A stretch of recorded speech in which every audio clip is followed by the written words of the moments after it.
So మనం చాలా అందరికన్నా ముందుగా చెప్పే ప్రయత్నం చేశాము. జూబ్లీహిల్స్ నియోజకవర్గ కాంగ్రెస్ పార్టీ అభ్యర్థి ఖచ్చితంగా నవీన్ యాదవ్ వైపే మొగ్గు చూపే అవకాశాలు ఉన్నాయి. ఏ రకంగా చూసుకున్నా, ఏ విధంగా చూసుకున్నా నవీన్ యాదవ్కే టికెట్ ఇచ్చే అవకాశం ఉందని మనం మొదటి నుంచి చెప్తూ వచ్చాం.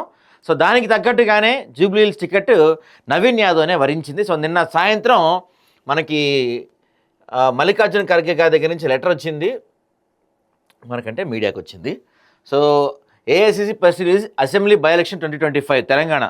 The Congress president Shri Mallikarjun Kharge has approved the candidature of Sri Naveen Yadav as Congress party candidate for ensuring by-election to the Legislative Assembly of Telangana from 61 Jubilee constituency for favor of publications KC Venugopal general secretary అని చెప్పి ఆయన release చేసిన ఈ లేఖలో నవీన్ యాదవ్ యొక్క అభ్యర్థిత్వాన్ని, అంటే జూబ్లీహిల్స్ క్యాండిడేట్గా నవీన్ యాదవ్ పేరుని announce చేశారు అఫీషియల్గా.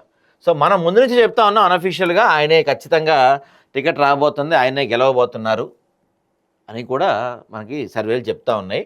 సరే, ఇప్పుడు ఒకసారి నవీన్ యాదవ్ గురించి చూద్దాం. మనం పేరు వల్లాల నవీన్ యాదవ్, తండ్రి పేరు చిన శ్రీశైలం యాదవ్, పుట్టిన తేదీ 17/11/1983 ఆయన జన్మించారు. అంటే రేపు నెక్స్ట్ మంత్ ఆయన బర్త్డేకి ఆయన ఎమ్మెల్యేగా ఒకళ్ళు గెలిస్తే ఎమ్మెల్యే అవుతారు.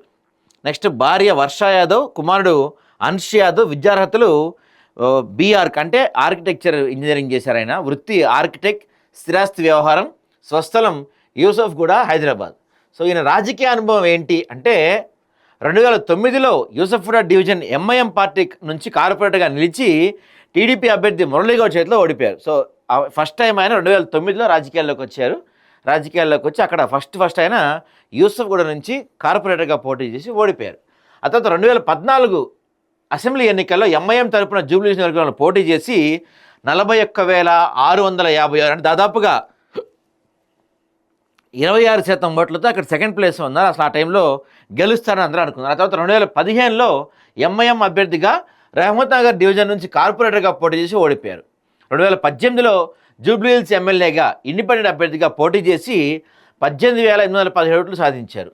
ఇక 2023 నవంబర్ 15 అప్పటి పీసీ అధ్యక్షుడు రేవంత్ రెడ్డి సమక్షంలో నవీన్ యాదవ్ కాంగ్రెస్ పార్టీలో చేరారు. సో ఇది ఆయన బయోగ్రఫీ, తర్వాత ఆయన రాజకీయ అనుభవం.